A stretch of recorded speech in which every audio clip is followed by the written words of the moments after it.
Alright everyone, so in what follows I want to do two more sprites.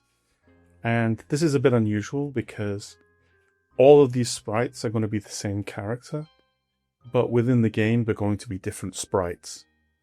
So the first sprite we've already done, and that's the knight. The next sprite we're going to do is what I call the Wretch.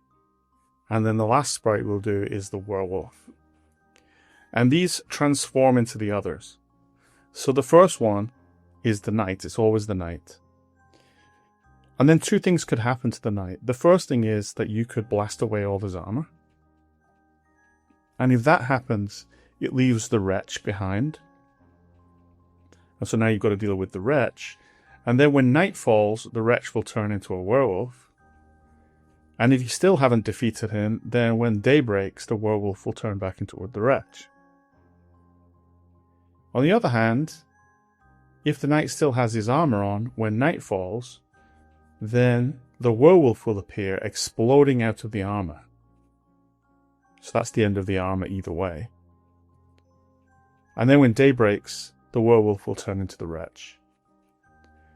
So you can't defeat this character while he's the knight. You have to get rid of his armor, and then you can defeat him either as the werewolf or the Wretch. Now the Wretch is going to be an awkward little character because he has no armor anymore and he has no spear and he's not a big strong werewolf. What he's going to do is he's going to run away from you and try to avoid your shots. And then when he can, he's going to try and strike you from behind. And that's why I call him the Wretch, because he's not a very admirable character. Okay, so what we're going to do is we're going to create him as a separate sprite, even though the player is going to experience this as being a continuation of the knight character. So it's going to seem to the player playing the game as if the knight has simply lost his armor and you're just continuing the fight. But behind the scenes, what's really going on is this is an entirely different sprite that's just going to take over where the last one ended. And the reason we're doing that is because it's just a good way of organizing things, because this character is going to behave very differently from the way that the knight behaved. And so we want to put that in a different sprite. Now, as before, I've done some of the preparatory work. What I did was I copied the ghost, I replaced the graphics on the ghost, and then I replaced all the words where it said ghost, I replaced them with Wretch. And you can simply upload that and catch up to me.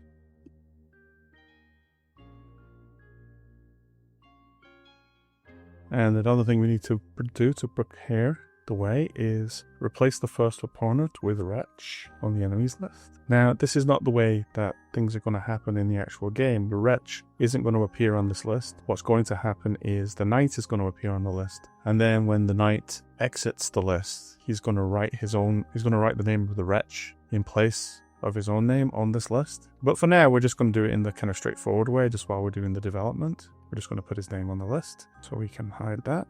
Now, as you can see, he's much too big. So set my name to Wretch, that's good. Set rotation style, left, right is good. But we also need to set the size. So set size to 55. Whoa! Ouch! Ouch! Ouch! Whoa! Let's get rid of the ghost effect. So we changed it to set Wretch effect, but I just want to get rid of it entirely. So put it to one side. Find where it's called. Here it is. Throw that away. And then throw this away. Whoa! Whoa! Okay, that's better.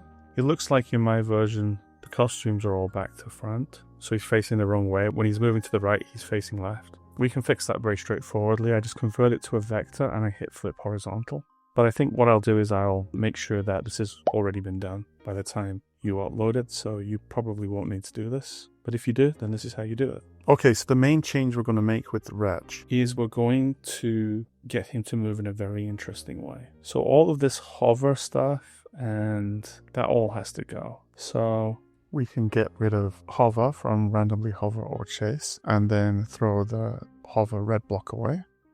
We can get rid of move towards wizard. We can actually get rid of randomly hover or chase as well, as soon as we find what it's called, which is here. throw, randomly hover, or chase away. You don't need vanishing smoke anymore, so delete it from hide Wretch and delete the red block. Okay, you've stripped the Wretch down and we're ready to start the process of building him up anew. So we'll call that a day for this video, and I'll see you in the next one.